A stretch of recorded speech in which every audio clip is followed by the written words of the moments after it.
Hello take লাভার্সরা, কি অবস্থা সবার? স্যামসাং কিন্তু অলরেডি গ্লোবাল এবং ইন্ডিয়ান মার্কেটে লঞ্চ করে দিয়েছে তাদের এ সিরিজের মারাত্মক দুটি স্মার্টফোন।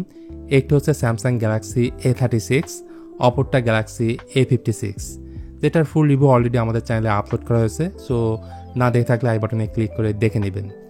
সো আপনি যদি একজন স্যামসাং লাভার হয়ে থাকেন এবং মিড রেঞ্জ বাজেট সেগমেন্টের বেস্ট একটা পাওয়ারফুল স্মার্টফোন নিতে চাচ্ছেন, স্পেশালি গ্যালাক্সি A36 যদি আপনার পছন্দের তালিকায় থাকে, তাহলে ডেফিনেটলি আজকে ভিডিওটা এনজয় করবেন। কারণ এই ফোনটার ফার্স্ট লুক, কী দামে লঞ্চ হয়েছে এবং বাংলাদেশে কবে থেকে পাওয়া যাবে, এভরিথিং জানতে পারবেন আজকের ভিডিওতে।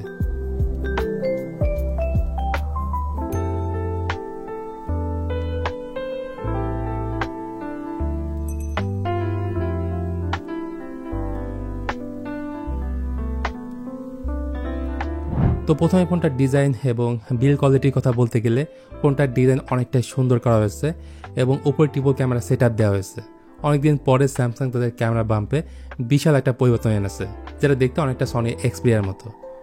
অবশ্যই এর ফ্রেমে ব্যবহার করা হয়েছে পলিকার্বনেট বা প্লাস্টিক এবং সামনে পেছনে দুই দিকেই থাকছে কিন্তু কর্নিং গোরিলা গ্লাস ভিক্টাস প্লাসের প্রোটেকশন। শুধু এইটুকুই না, এই ফোনে থাকছে IP67 dust and water resistance, অর্থাৎ স্যামসাং যেটা ক্লেম করছে 1 মিটার পানির নিচে 30 মিনিট পর্যন্ত এই ফোনটা রাখা যাবে। ফোনটার থিকনেস হচ্ছে 7.4 মিলিমিটার এবং ওজন হচ্ছে 195 গ্রাম। ফোনটি 4টি কালার ভেরিয়েন্টে অ্যাভেলেবেল পেয়ে যাবেন, ব্ল্যাক, হোয়াইট, লাইম এবং ল্যাভেন্ডার। এছাড়া ফোনটিতে সব ধরনের পোর্টস অ্যান্ড বাটন ব্যবহার করা হয়েছে। আর সিকিউরিটির জন্য ব্যবহার করা হয়েছে ইন ডিসপ্লে ফিঙ্গারপ্রিন্ট স্ক্যানার, যেটা অ্যাকুরেসির দিক থেকে আল্ট্রাসনিককে বিট না করতে পারলেও স্পিডের দিক থেকে ভালোই ফাস্ট আছে। এদিকে এই ফোনটার সামনে রয়েছে 6.7 ইঞ্চের একটা full HD plus super AMOLED panel, যা 120 হার্জ হাই রিফ্রেশ রেটের। এছাড়া এতে HDR10+ সাপোর্ট রয়েছে। আর 1900 নিটস পিক ব্রাইটনেস ব্যবহার করার ফলে ইনডোরের পাশাপাশি আউটডোর এটার ব্রাইটনেস যথেষ্ট ব্রাইট থাকে। ইভেন চিন বেজেল সেটা অলমোস্ট ন্যারো বেজেললেস। একই সাথে এটা যেহেতু LTPO প্যানেল না, তাই ফ্ল্যাগশিপ ফোনের মতো এই রিফ্রেশ রেট কিন্তু 1 হার্জে নামতে পারবে না। এটি মূলত 60 হার্জ থেকে 120 হার্জ পর্যন্ত আর কি উঠানামা করে। ফোনটিকে আনলক করার জন্য থাকছে ইন ডিসপ্লে ফিঙ্গারপ্রিন্ট স্ক্যানার এবং ডিসপ্লে প্রোটেকশন হিসেবে থাকছে Corning gorilla glass Victus plus. তবে এই ফোনের আর একটা গুরুত্বপূর্ণ পার্ট হচ্ছে পারফরমেন্স। এতে প্রসেসর হিসেবে ব্যবহার করা হয়েছে স্ন্যাপড্রাগন 6 Gen 3, যেটা 4 ন্যানোমিটার আর্কিটেকচারের বিল্ড, এবং জিপি হচ্ছে Adreno 710। এটা থেকে এনার্জি এফিসিয়েন্সি অনেক বেটার পাওয়া যাবে এবং প্রিভিয়াস জেনারেশন থেকে হিটিং ইস্যু অনেকটাই রিডিউস করা হয়েছে। আন্তর্জাতিক স্কোর এই ফোনটার খারাপ না, 6 লাখের উপরে পাওয়া গেছে এর স্কোর, যেটা মিড রেঞ্জ ফোন হিসেবে ঠিক আছে। আর স্ন্যাপড্রাগন 6 Gen 3 চিপসেটটা ব্যবহার করার ফলে আপনারা যারা হাই গ্রাফিক্সের যে গেমগুলো রয়েছে সেগুলো খুব ভালো মতো খেলতে পারবেন।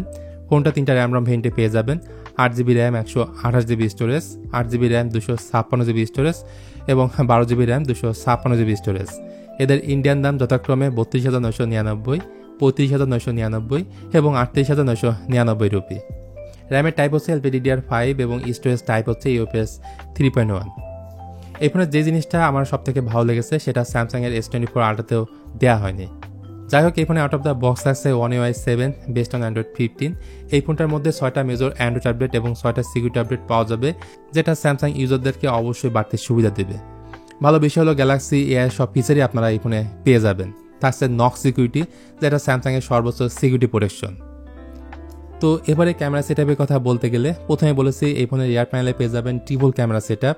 এর মধ্যে রয়েছে 50 মেগাপিক্সেলের মেইন ক্যামেরা, 8 মেগাপিক্সেলের আল্ট্রাওয়াইড ক্যামেরা এবং 5 মেগাপিক্সেলের একটা ম্যাক্রো ক্যামেরা আছে।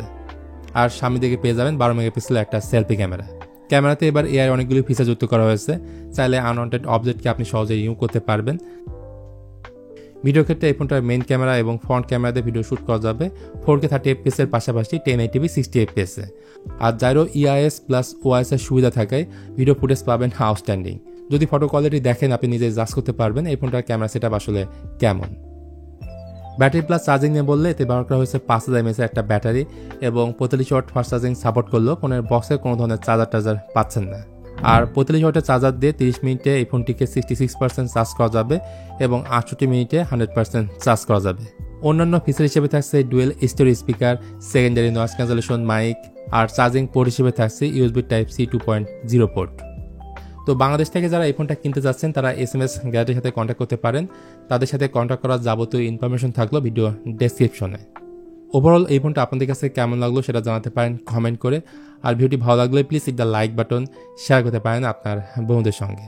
আজকের ভিডিওটা এখানে শেষ করছি, সবাই ভালো থাকবেন।